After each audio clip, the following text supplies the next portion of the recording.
ಚನ್ನಪಟ್ಟಣ ಉಪಚುನಾವಣೆಯಲ್ಲಿ ಸೋತಿದ್ದ ದಳಪತಿಗೆ DCM DK ಮತ್ತೊಂದು shocking ಸುದ್ದಿ ಕೊಟ್ಟಿದ್ದಾರೆ. ಬಿಜೆಪಿ ಜೆಡಿಎಸ್ ಸಹಾಯ ಇಲ್ಲದಿದ್ರೆ ಸಿಪಿವೈ ಗೆಲ್ತಾ ಇರಲಿಲ್ಲ ಅನ್ನುವ ಮೂಲಕ ಹೊಸ ಬಾಂಬ್ ಹಾಕಿದ್ದಾರೆ.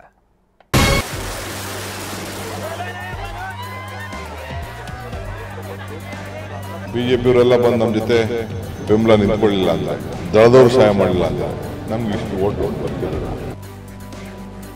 ಬಿಜೆಪಿ ಜೆಡಿಎಸ್ ಸಹಾಯ ಇಲ್ಲದಿದ್ರೆ ಸಿಪಿವೈ ಗೆಲ್ತಿರಲಿಲ್ಲ. ನಿಖಿಲ್ ಸೋಲಿನ ಬಗ್ಗೆ ಡಿಕೆ ಶಿವಕುಮಾರ್ ಬಾಂಬ್.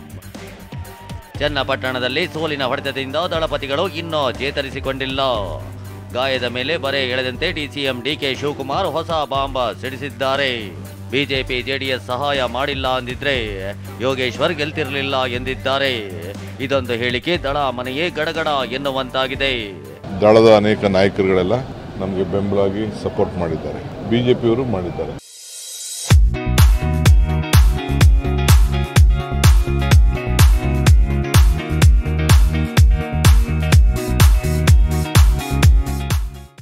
ಬಿಜೆಪಿಯವರೆಲ್ಲ ಬಂದು ನಮ್ಮ ಜೊತೆ ಬೆಂಬಲ ನಿಂತ್ಕೊಳ್ಳಿಲ್ಲ ಅಂದರೆ, ದಳದವರು ಸಹಾಯ ಮಾಡಲಿಲ್ಲ ಅಂದರೆ ನಮ್ಗೆ ಇಷ್ಟು ಓಟ್ ಬರ್ತಿರಲಿಲ್ಲ. ನೆನ್ನೆ ಅಶ್ವತ್ಥ ನಾರಾಯಣ ಏನು ಹೇಳಿದ್ದಾರೆ, ನನಗೆ ಗೊತ್ತು ಯೋಗೇಶು ಗೆಲ್ತಾರೆ ಅನ್ನೋದು ನನಗೆ ಗೊತ್ತಿತ್ತು ಅಂತ ಅವ್ರು ಹೇಳಿದ್ದಾನೆ. ಅವ್ರಿಗೂ ದಡ್ರ ಜಿಲ್ಲಾ ಮಿನಿಸ್ಟರ್ ಆಗಿದ್ದವರು ಅವರು. ಸುರೇಶ್ರನ್ನೇ ನೀವು ಸೋಲಿಸಿದ್ರಿ ಗೊತ್ತಾಗ್ಲಿಲ್ವಾ ಎಂದು ಡಿಕೆ ಡಿಚ್ಚಿ. ಸಿಎಂ ಕಾಂಗ್ರೆಸ್ನವರೇ ಸೋಲಿಸಿದ್ದೆಂದು ಅಶೋಕ್ ತಿರುಗೇಟು. ಬೆಂಗಳೂರು ಗ್ರಾಮಾಂತರ ಲೋಕಸಭೆ ಚುನಾವಣೆಯಲ್ಲಿ ಡಿಕೆ ಸುರೇಶ್ ಸೋಲು ಕಂಡಿದ್ರು.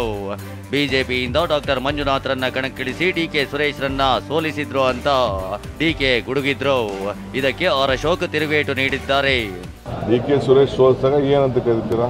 ಇದೇ ಯೋಗೇಶು ಇವರೆಲ್ಲ ಬಿಜೆಪಿ ಇದ್ರಲ್ಲಪ್ಪ, ದಳ ಮಂತಂದವನ್ನ ಎತ್ಕೊಂಡೋಗಿ ಬಿಜೆಪಿಗೆ ನಿಲ್ಲಿಸ್ಬಿಟ್ಟು ಅವ್ರ ಬಾಮ ಇದನ್ನ ಅದನ್ನೇನಂತ ಕರಿತೀವಿ ನೀವು? ಹಿಂದೆ ಇದೇ ಕ್ಷೇತ್ರದಲ್ಲಿ ಬರುವಂತ ಕನಕಪುರ ಕ್ಷೇತ್ರ, ಅಲ್ಲಿ ಡಿ ಕೆ ಸುರೇಶ್ ಅವರು ಸೋತ್ರಲ್ಲ, ಅದಕ್ಕೆ ಯಾರು ಕಾರಣ? ಕಾಂಗ್ರೆಸ್ ಅವರೇ ತಾನೆ, ಸಿದ್ದರಾಮಯ್ಯನವರೇ ತಾನೆ, ಒಪ್ಕೊಂತಾರ ಅವರು?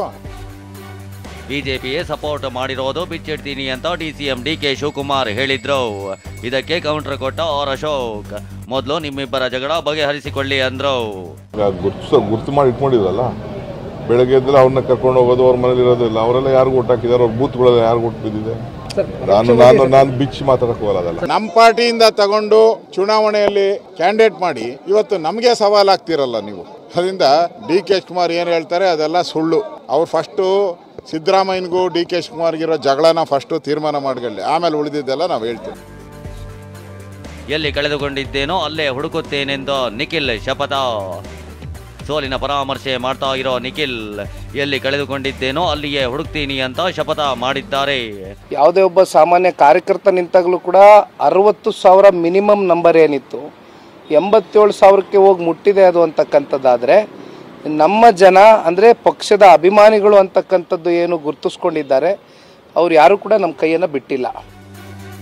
ಚನ್ನಪಟ್ಟಣ ಚುನಾವಣೆಯಲ್ಲಿ ಮತದಾರ ಹಣೆ ಬರಹ ಬರೆದಾಗಿದೆ. ಆದ್ರೀಗ ಬಿಜೆಪಿ ಜೆಡಿಎಸ್ ನಾಯಕರೇ ಸಪೋರ್ಟ್ ಮಾಡಿದ್ದಾರೆ ಅಂತ ಡಿಕೆ ಹಾಕಿರೋ ಬಾಂಬ್ ರಾಜಕೀಯದಲ್ಲಿ ಸಂಚಲನವನ್ನೇ ಸೃಷ್ಟಿಸಿದೆ. Bureau report, TV9.